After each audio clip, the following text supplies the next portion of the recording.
Therapies میں سے وہ گزرتا ہوگا یا گزرتی ہوگی، میں نہیں سوچ سکتا. لیکن ہمارے پاس اس معاملے میں دیکھیے آن جو بیٹھے، آن بہت شکریہ، السلام علیکم آپ کو. آن جیسے لوگ جس معاشرے میں موجود ہونا، وہاں ایک روشنی کی کرن جسے کہتے ہیں by the and of the tunnel آپ کو نظر آتی ہے. آن نے بہت سے ایسے لوگوں کی ہمارے ساتھ بھی مدد کی جو لوگ جن کا کوئی آسرا نہیں تھا. لیکن یہی ریاست مدینہ کا اصل کردار ہے آن کہ بیت المال جو ہے وہ بڑھ کے آگے آئے. اب یہاں پہ بیت المال نے اگر یہ ذمہ لیا کہ ہم تعلیم ادا کریں گے، تو میرے خیال میں ایک اور بیت المال بھی اس ملک کے اندر موجود ہے. اس کا نام ہے ہائر ایجوکیشن کمیشن، اس کا نام ہے پاکستان کی انجینئرنگ یونیورسٹیز.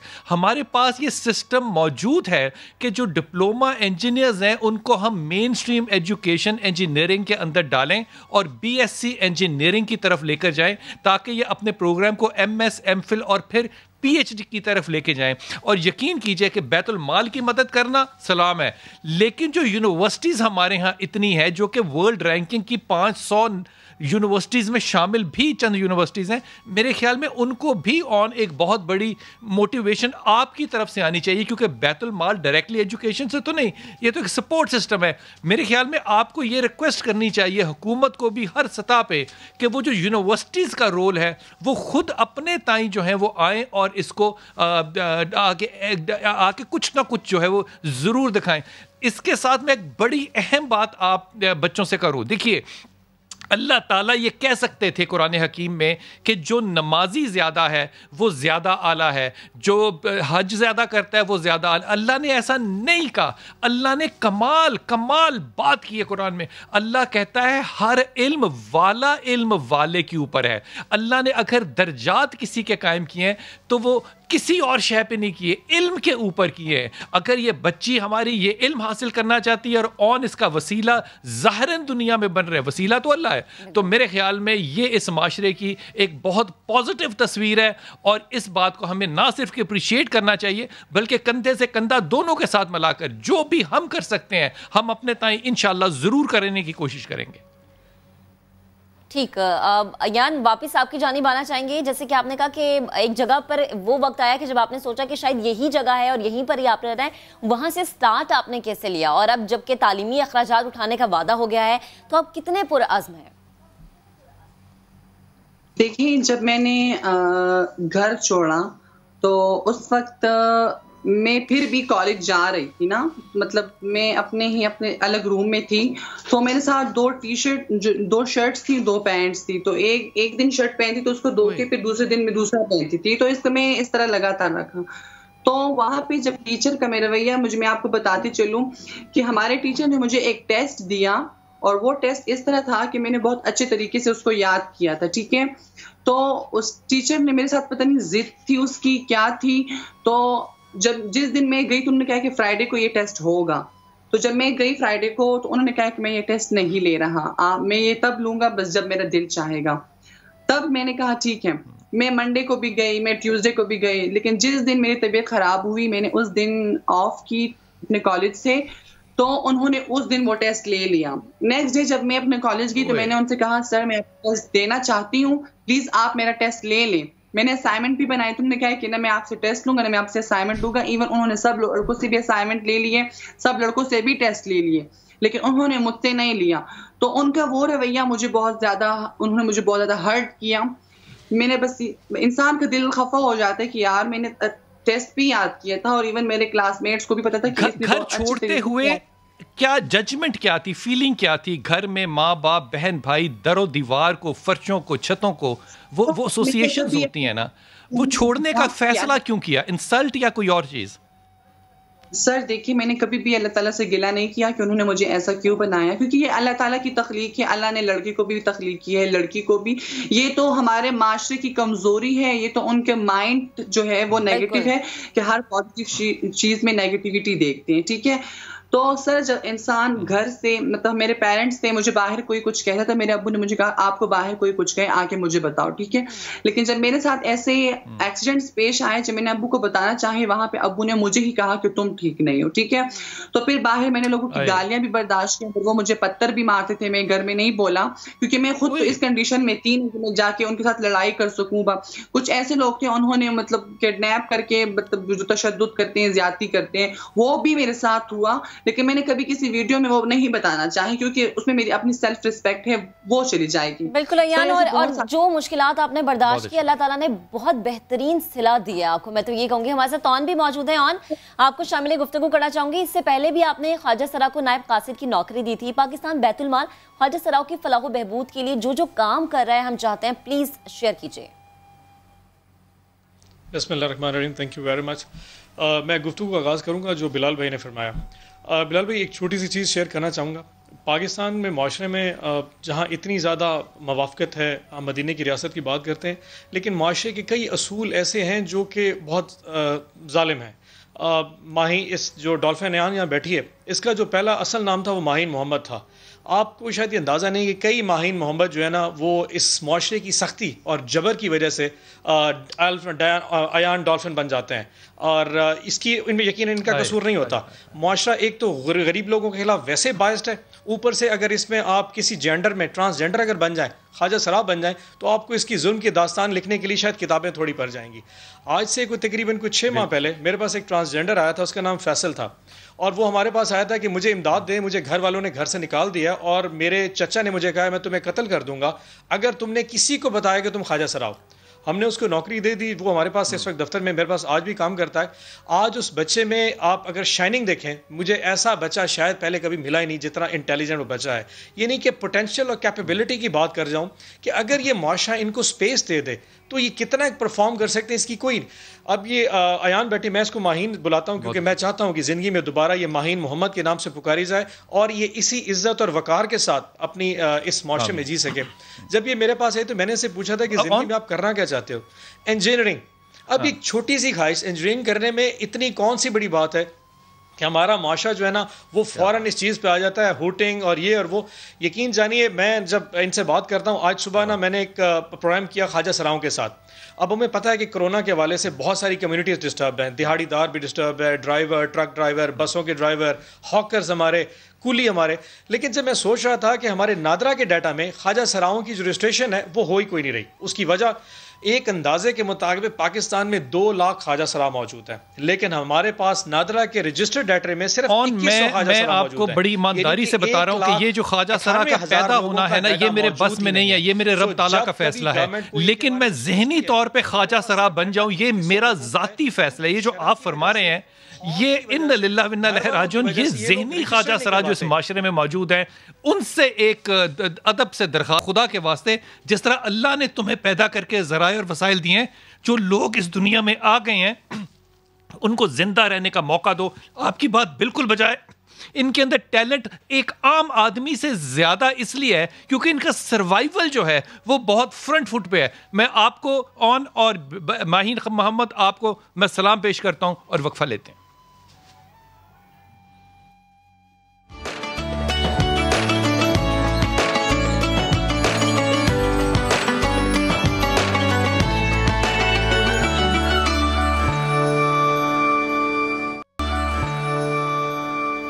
Welcome back. اب تک کی بڑی اور اہم خبر آپ کو دیں گے. پیٹرول 20 روپے 68 پیسے فی لیٹر سستا کرنے کی سفارش کی گئی ہے. آپ کو بتائیں کہ ہائی سپیڈ ڈیزل کی قیمتوں میں 33 روپے 94 پیسے کمی کی سفارش, جبکہ مٹی کا تیل 44 روپے 7 پیسے فی لیٹر کم کرنے کی تجویز ہے.